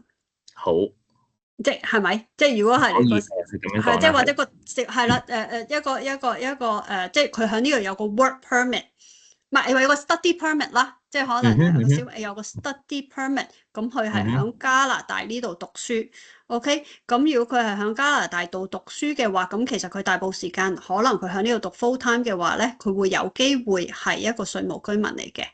OK，咁佢都係有機會需要報稅。就唔係啦，因為爹哋媽咪唔屬於唔喺加拿大，即係冇嗰個 residential tie，係咪咁嘅意思？父話冇，我 assume佢唔係喺加拿大咯，係啦。即係淨係講個小朋友自己一個過嚟讀入攞咗個 study permit， 係自己喺加拿大讀書咁樣。好啊 ，thank you 你。咁可能補充咗少少啦，residential tie 呢樣嘢咧，其實都係好 tricky 㗎。咁就算話你如果你係一個有 work permit 嘅人，但係你住係喺加拿大少過183日，即係 let's say 你啱啱 land， 當你11月 land 咗我哋加拿大啦，25年咁樣啦。咁其實咧，你都係屬於有個 residential tie 嘅，因為你有 work permit 就等於你係已經有同加拿大嘅緊密聯繫。咁你住少過183日咧，其實都係要報稅㗎，係啦。咁純粹一個補充係啦，因為之前都有好多人咧，我哋早幾年咧就係話，其實我啱啱早11月、12月 land 咗喎，咁我使唔使報翻嗰年嘅稅啊？其實係要㗎。咁同埋其實報稅咧就唔係俾錢唔係淨係俾錢政府喺呢邊報稅咧，其實你係拎錢嘅，係同政府拎翻錢嘅，特別係拎啲 benefits 咁樣啦。咁好唔該 Queenie 啦。咁我哋再 move on 去下一個問題。咁啊 regarding 呢個 CCB 應該就係呢個 child benefit 啦。咁係咪需要18個連續嘅 consecutive months 咧嘅 residency in Canada？咁定係佢唔需要連續18個月喺加拿大住咧，佢都可以攞到呢個 CCB 咧？嗱，通常如果以我嘅理解咧，當CCB 申請嘅時候咧，佢係會問究竟小朋友係咪喺加拿大嘅？嗯。OK，咁第一就係如果你係 permit 嘅話啦，咁你你理論上就係你嗰18個月，即係你有小朋友一齊同你過嚟，而佢又係喺加拿大，你第19個月嘅時候仍然係有效 permit，因為小朋友都會要可能有 study permit 或者有個 permit 佢先可以喺度讀書噶嘛，咁先至可以申請呢個 CCB 嘅。因為佢除咗要出生證明之外，佢都要證明小朋友係喺加拿大生活緊或者讀緊書，咁佢先至會審批到嗰個 CCB 嘅。我可唔可以假設一個情況啊？例如18個月，中間有2個月返咗香港，咁呢啲情況又點樣咧？即係咁，如果佢大部分時間喺度，即係一個 Canada Work Permit，咁正常去翻新馬翻原居地或者去旅行去兩個月 summer 嘅話咧，呢個就應該問題唔大，但係大部分機會佢會係即係喺即係加拿大呢邊生活咯，即係小朋友。好，thank you。即呢個係我嘅呢個係我嘅理解。咁但係相關嘅話，如果你係真係好多出入啊，或者小朋友根本上未必係喺加拿大長期定居嘅話咧，咁我可能要諮詢翻 CCB 個部門去睇下佢會唔會做審批到小朋友嘅嗰個 CCB 咯。好，唔該晒你。好，咁另外就去到呢個 First Home Saving Account 就係咁，呢個係我諗出嚟嘅問題嘅。咁你啱啱講到啦，例如每年可能有8000蚊嘅 limit 啦。咁如果係 for family 嘅話，咁嗰個amount咧係先生太太各自會有8000蚊啦，定係一個 family 一個8000蚊咧？ FHSA right？ 係啊。First Home Savings Account 咧係要睇下每一個 taxpayer，OK 係taxpayer 嘅，只要你年滿18歲，你 qualify as a first home buyer， 你開個 plan 嘅時候，你之前4年之內冇物業嘅話咧，咁你就可以開個 plan 噶啦。OK， 咁係按個 taxpayer 嚟計算，唔係 household。OK， 咁所以例如一個伴侶啦，即係2個人結咗婚啦，先生太太咁就會各自有8000蚊嘅。只要佢個別每人自己都合資格去開個 plan，咁就可以噶啦。因為可能2個人結婚之前，其中一個可能之前係有其他物業，咁佢未必 qualify 去開呢個嘅 FHSA。OK， 係啦。咁同埋睇下佢哋之前係唔係一齊同住或者點樣，咁要睇翻嗰個 plan 究竟去開個 plan 嘅時候，佢可唔可以開呢個 plan 去跟住計供款咯？好嘅，唔該你。咁另外有人問啊，就係話如果佢哋 FHSA 嗰啲錢啊 end up 係冇用到，佢冇嚟買樓啊，咁會係可以點樣處置啊處理咧？你可以取消個 plan， 但係如果你唔係攞出嚟買樓用嘅話咧，咁你攞出嚟嘅時候就會全數打稅。又或者如果你係唔用，你可以轉翻入去個 RRSP 入邊都可以。OK， 係啦，即係可以 roll into 個 RSP， 咁亦都係唔用 RSP 個 room 嘅，咁只不過係將來 RSP 攞錢出嚟嘅時候，咁就變咗 RSP 嗰度個 withdraw 會打稅咯。再次打稅，好。喺嗰陣時先打稅啦，唔係再次啦。好 ，thank you。係啦。咁呢個係補充問題啦，即係承上題嘅。咁如果佢哋係決定離開加拿大啊，佢哋需唔需要係等一啲時間啊？又或者要做啲咩手續去攞翻個 FHSA 咧？FHSA 據我嘅理解係唔需要做咩，即係佢 FHSA 嘅都係 flexible 嘅，其實係即係有個 combination 就同其實係 flexible，你可以提取，只不過你提取嘅時候，如果你唔係買樓用嘅話咧，你就要打稅咯。好明白。咁啊，因為 FHSA 喎，唔係 TFSA 喎。係 FHSA 係啦，買樓嗰個 FHSA，因為你一開始擺入去嘅時候，你有個 deduction 喺度啊嘛，你已經 claim 咗個 deduction，你已經扣咗稅噶啦。所以如果你唔係買樓用嘅話咧，你攞翻出嚟咧，稅務局就係話要你打稅咯。明白。咁有人又喺度再一個補充問題啦，就係佢話咁即係我本身我將我自己啲 saving，我哋自己存嘅錢咧擺落 FHSA。我本身我 saving 嘅錢其實有機會已經係我人工入邊已經打咗稅啊，或者我本身即係總之我係已經自己 own 嘅錢嚟㗎啦嘛。咁我擺咗 FHSA，咁如果我拎嚟係非買屋用途，我咪會變咗打第二次稅咯。no， 咁但係你擺入去 FHSA 嘅時候，你會 claim 咗個 deductions 㗎嘛 OK。Right？你會 claim 嗰一年你擺入去嘅時候，你就等於你會響報稅，你嗰一年擺 contribute 入去個 FHSA 入去嗰筆錢，你會有一個 deductions 噶嘛，你 claim 咗個 deductions 噶嘛 ，OK？係啦，咁你嗰陣時已經 claim 咗個 deduction， 扣咗稅、退咗稅噶咯喎，已經即係俾少咗稅啦嗰一年。OK，咁你而家攞翻出嚟嘅話，咁你就要打稅。只要你唔係買樓用嘅話，你就要打稅咯。好嘅 ，thank you， 清晰。好，咁啊，另外又有一個問題就係香港銀行嘅 saving 同埋股票利息應該點樣報稅咧？係咪要問銀行要攞任何嘅一啲證明文件啊等等嘅嘢咧？香港即係而家講緊海外嘅收入。海外嘅收入冇錯，係啦，海外嘅收入基於呢個嘅tax residence 咧，係要打 worldwide income， 係要申報做收入嘅。OK，咁但係當然啦，海外嘅銀行啦，或者一啲相關嘅投資收入咧，佢唔會出加拿大稅表俾你嘅。咁所以咧，因為佢哋唔會行加拿大稅制噶嘛，所以唔會有稅表嘅。咁所以你係要自己運算翻嗰個嘅收入，從而去申報翻喺你個稅表上面嘅。即係要自己計數。係。OK。你會唔會係啦？係即係你要自己計嘅。要自己計嘅。好。咁可能大家都要注意翻呢一個事情啦。咁我見到阿 Angie 舉咗手，咁你可以開咪。係啦。你好啊，唔好意思啊，因為我再打字咧，我驚我表達得唔係太清楚。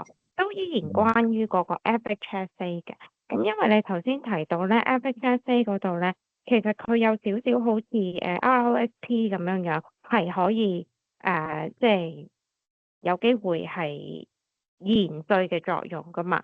咁如果我 let's say 我真係爭8000蚊就可以去到一個低啲嘅 tax bracket， 但係其實我亦本身亦都唔係諗住攞嚟買樓噶啦，咁我咪其實係 create 咗多8000蚊嘅 RRSP room 俾自己，咁我到咗可能若干年後，我就話翻俾佢聽其實我都係唔諗住買啦。咁但係咧，我就其實係可以用呢個方法，亦都係慳到稅嘅喎。喂，咁嗱，首先你 FHSA，OK，第一你開嗰個 plan 嘅時候，你一定要符合資格啦。OK，咁第二你啱冇錯，你就算你唔打，你只要你合資格，你擺入去嘅錢係可以做 deductions 嘅。OK，冇問題。咁你入邊所賺嘅錢亦都暫時唔需要打稅住。OK，咁呢個 plan 咧 ，First Home Savings Account 咧就係一開始就係打算俾首次置業買家嘅人儲一筆錢，可以用嚟買樓用啊嘛。咁但係你話到15年後我都係因某啲原因買唔到又好，或者唔想買又好 ，OK， 咁佢嘅選擇就係可以俾你再 roll 入去個 RRSP 入邊 ，OK， 咁yes 你啱，你其實就係可以攞咗扣多咗稅嘅 ，OK， 咁但係你將來 RRSP 本身如果你真係攞筆錢嚟買樓的話 ，OK， 即係你儲到嗰4萬蚊，你係可以免稅。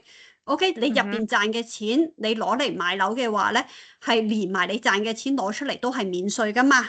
OK，係咁但係你唔係買樓用嘅時候，你擺翻落個 RSP 度，將來你再提取翻呢個 RSP 嘅時候，你咪變咗要打稅咯。只不過你將嗰個收入延伸咗啫，就唔係唔使打啦。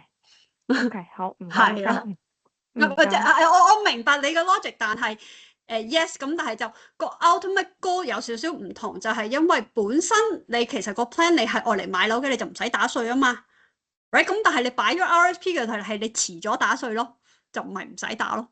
即係或者咁樣問啦，即係若果我而家我都未決定我係咪真係買樓咧，咁其實開咗先就即係如果我買嘅，咁我咪可以 tax free 咁樣拎出嚟咯。但係如果我唔買嘅，我亦都冇蝕底㗎。我只要喺加拿大退休，我就將佢 roll over 咗去 RRSP 就已經當然得㗎啦。你可以咁諗，當然絕對可以係咁樣諗。咁但係只不過就係第一注意翻就係你開個 plan 嘅時候，你一定係要符合資格，OK？咁第二就係頭先都提過㗎啦，因為呢一個 plan 咧，佢你要開咗你先會儲到個 room。OK，就算你儲到都好，你前搭後最多係可以擺2年嘅錢入去嘅啫，咁就千祈要注意翻呢啲 small criteria 啦，就唔好以為我開咗個 plan 3年，我一次過擺3年入去嘅錢，咁你就爆煲嘅話咧，咁稅務局又會有機會罰你錢㗎啦，呢啲大家都唔想，係啦，咁即係注意翻呢啲 small 細節，but technically 你都啱嘅，即係你多咗 deduction，咁你將來喺度退休你都會多咗錢嘅，但係 unfortunately 咁就係你未必能夠享受到嗰個免稅嗰個方案而去買樓用啊嘛。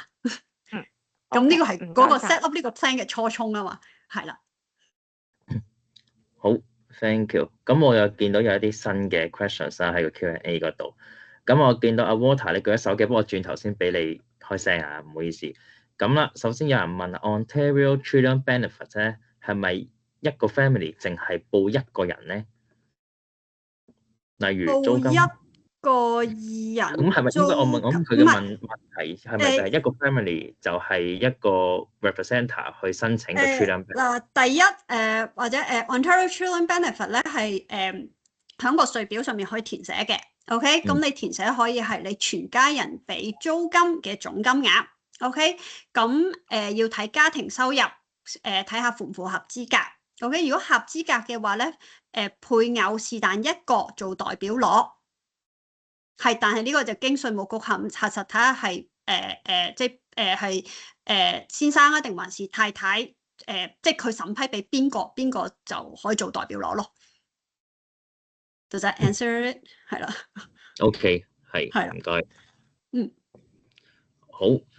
咁咧，另一個問題就係話，我個伴侶同我都係 PR， 咁我就2024年啦過嚟嘅。咁我伴侶就2025年嘅5月先至過嚟，咁我就25年如果 for 我嘅話咧，咁我全年嘅收入一定係 report 㗎啦。咁但係我個伴侶啊，因為佢2025年嘅5月先過嚟啊，咁佢1月到4月嗰個收入咧，佢係需唔需要 report 咧？佢個 worldwide 嘅收入？咁我assume如果佢配偶係即係25年5月先至抵埗成為稅務居民啦，5月之後咁嘅話，佢係基本上1月至4月嘅收入係佢未係稅務居民咧，咁佢就唔需要即係唔需即係嚟之前嘅全球收入就唔需要打全球收入嘅稅，即係淨係打加拿大收入嘅稅咯。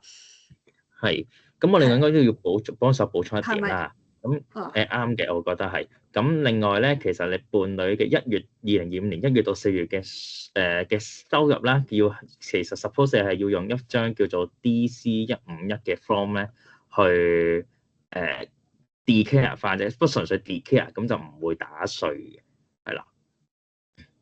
咁呢啲係 for 一啲 newcomer 嘅一份 form 嚟嘅 DC151係。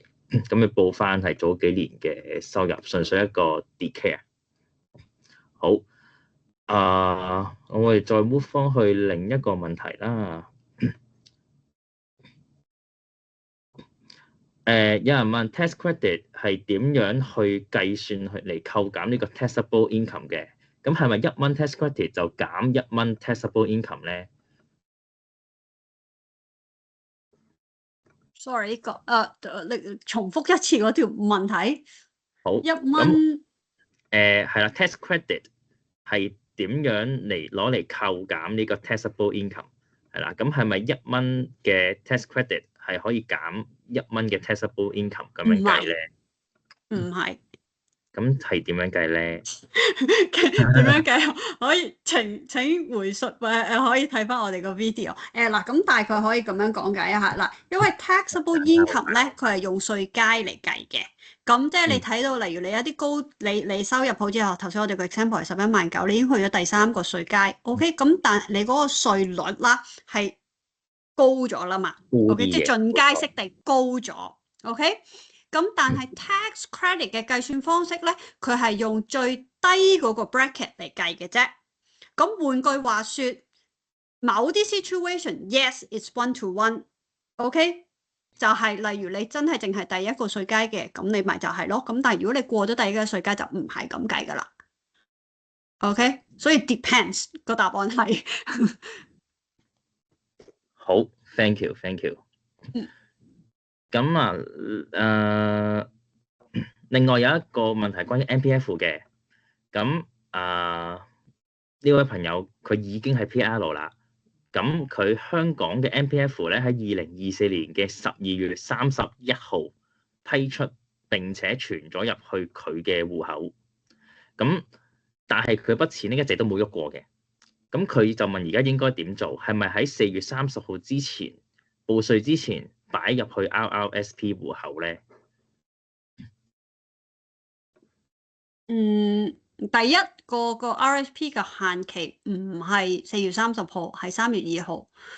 OK，咁而個限期就係 for 25年，你可以抵稅作用。咁即係意思指你2025年1月至12月，你係有攞嗰個 MPF 出嚟，咁你可以用翻呢一個嘅 foreign pension transfer 嚟做翻呢個嘅抵稅作用，從而令到你個 foreign pension 唔需要打稅，暫時唔需要打稅咯。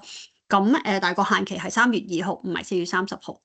我 notice 到一個問題喎，咁因為佢話佢係2024年嘅12月31號啊，已經攞咗。sorry， 24年啊？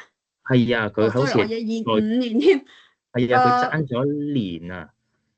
咁係咪佢已經係冇辦法去？咁你冇辦法㗎啦，你而家唔可能再擺翻嗰筆，即係就算你擺翻個 RSP，你已經唔係一個 foreign pension transfer 啦。OK，咁係咯，即係唔可以做到呢個嘅foreign pension transfer 嘅tax deferral 方案㗎啦。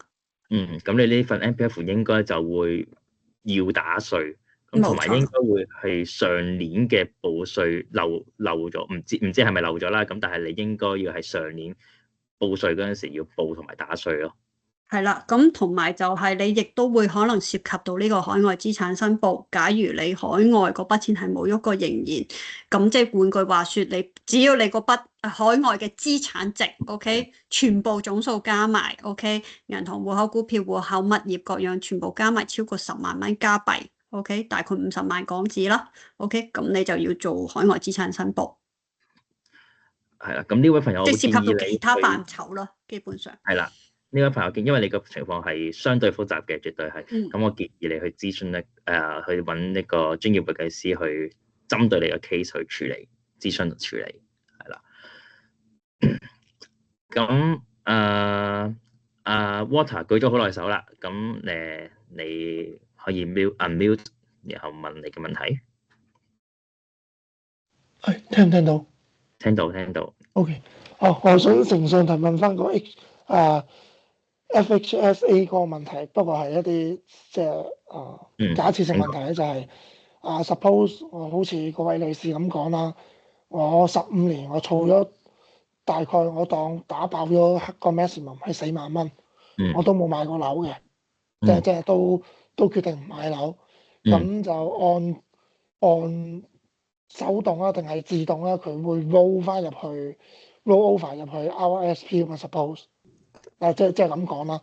咁我想問個問題係，因為我哋每一年個 RRSP 嗰個 maximum 大概好似係得個7000蚊，定係得個18% 你嗰個 total income 咁樣樣啊嘛。咁如果我本身嗰一年又有俾錢，然後再 roll 多個4萬蚊入去嘅話，咁樣 over 咗嘅話，咁稅局會唔會抽成我啊？唔係我諗你嘅意思係，如果15年之後你個 FHSA account 啲錢冇用到，係咪？有4萬蚊咁多嘅。冇錯，或以上 ，OK，而又係多過你個 RSP limit for 嗰一年嘅，OK，係啦。冇錯，你咁樣轉入去，OK 嗱，第一你係要 roll in from 個 FHSA account into 個 RSP account，你唔係 make 緊一個 contribution，you're rolling into it，you're transferring into it， 係應該唔需要個 RSP room 嘅。OK。係啦，兩樣嘢其實係分開嘅。兩樣嘢嚟嘅，即係你唔好攞咗筆錢出嚟再擺落去個 RSP，咁你就錯晒啦。OK，第一攞出嚟嘅時候，你個 FHSA 要打稅；第二你擺入去 RSP 嘅時候，你係要用你個 room。OK， 同我頭先講解嘅 roll into it 或者 transfer into it 係兩回事嚟嘅。OK，係啦，但係如果你話至於佢會唔會自動咧去咁做，嗱呢方面我唔太清楚。第一，要諮詢翻相關銀行部門。因為第一啦，呢個 plan 都尚算新，只係實行咗2至3年，都未去到15年，所以冇人知道第15年究竟銀行或者嗰個 plan 係會自動會做呢樣，定還是你要填一啲相關嘅資料，定係點樣去做呢一個嘅方案？咁到時可能要再即係有一啲行動啦。OK， 或者諮詢翻相關部門咁。但係緊記翻 roll into it 同你攞出嚟兼跟住擺落去係兩樣完全唔同嘅事情，而個 tax consequences 係好大分別嘅。OK， 係啦，明白，唔該。好 ，thank you Queenie，thank you Walter。咁另外就有人問。如果父母幫佢嘅仔女交呢個大學嘅國際生學費，可唔可以用嚟扣稅嘅咧？父母係持 working permit， 幫佢個仔交學費，大學學費。大學學費，我而家問緊啦，釐清緊個問題。我講假設佢哋全家都係喺加拿大啦，即係冇錯啦。嗱，我嘅係啦，呢個你啱。我嘅大前提假設就係父母都要喺加拿大，係一個稅務亦都需要稅務居民，亦都需要報加拿大嘅稅。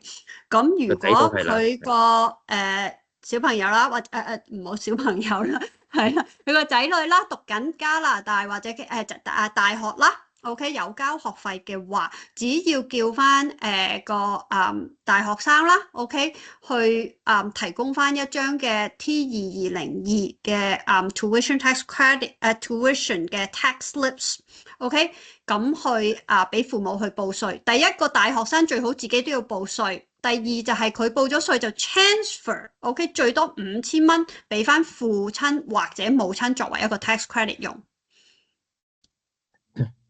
係啦，就係個情況就係咁啦。咁我再假設一個情況啦，就媽媽咁，如果嗰個仔女佢唔喺加拿大讀書嘅，佢係當係喺英國讀大學，咁呢個情況可唔可以咧？嗱，假定咁都係啦，父母係都會，就算 local 嘅話，都會有啲咁嘅事情發生嘅。咁但係父母係稅務居民，仔女去咗美國、英國讀大學，OK， 只要問翻如果佢嗰個大學學府或者university or institution 係一個CRA 認可嘅 eligible institution， 佢有個 list 嘅，咁即係基本上真係普遍嘅大學啦。咁都係會 on the list 嘅 ，OK？ 咁去問翻相關嘅大學嘅registrar office 或者 finance department， 叫佢哋提供翻一張foreign tuition tax credit。一張我唔記得咗張 form 嘅名，不過反正咧係有一張 tuition tax form 咧，佢可以填翻嚟 ，OK， 咁證明佢交過幾多學費，咁呢一邊嘅話咧，你可以攞翻嚟加拿大做報稅嘅 OK，咁但係大部分現嗰啲 case 啦，因為通常交嗰個學費係相對嚟講貴啦。咁最多都 OK，bye。咁最多都係只能夠轉讓5000蚊俾父親或母親用嘅啫。咁剩翻嘅學費咧，都會係建議翻嗰個大學生，咁佢基本上都應該仲係加拿大稅務居民，就報翻加拿大個稅，咁佢將來嗰個學費單可以留翻俾自己用咯。好，我好簡單少少總結一下啦，咁同你哋講翻，咁就係咧，其實個大學生啦，即係你個仔女啦，係應該都要自己報稅先嘅。咁報稅嗰陣時咧，應該就可以 transfer 一部分最多5000蚊嘅 credit 咧去父母嗰度。咁其實咧唔 transfer 都冇問題，因為其實佢之後嘅自己工作咧，其實呢個 tax credit 都可以幫佢哋去減稅嘅，係啦，咁都係純粹一個補充，係啦。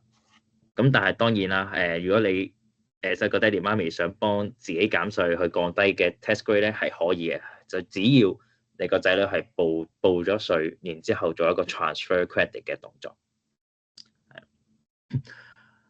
好，咁好似暫時咧，我哋所有朋友嘅問題咧都已經解答咗啦。咁睇下 Queenie 會唔會有咩補充，或者其他朋友會唔會仲有啲問題想問？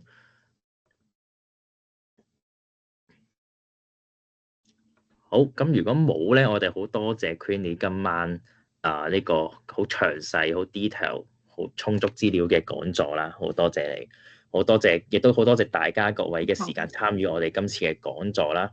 咁希望大家亦都係留意我哋嚟緊多倫多香港家長會舉辦嘅之後嘅活動啦，例如新年2月15號我哋有個新年派對，同埋我哋嚟緊 test clinic，亦都歡迎你嚟做義工㗎，係啦。咁 thank you 咁多位，好多謝 thank you Kevin， 多謝家長會嘅邀請，好 thank you，多謝咁多位，拜拜。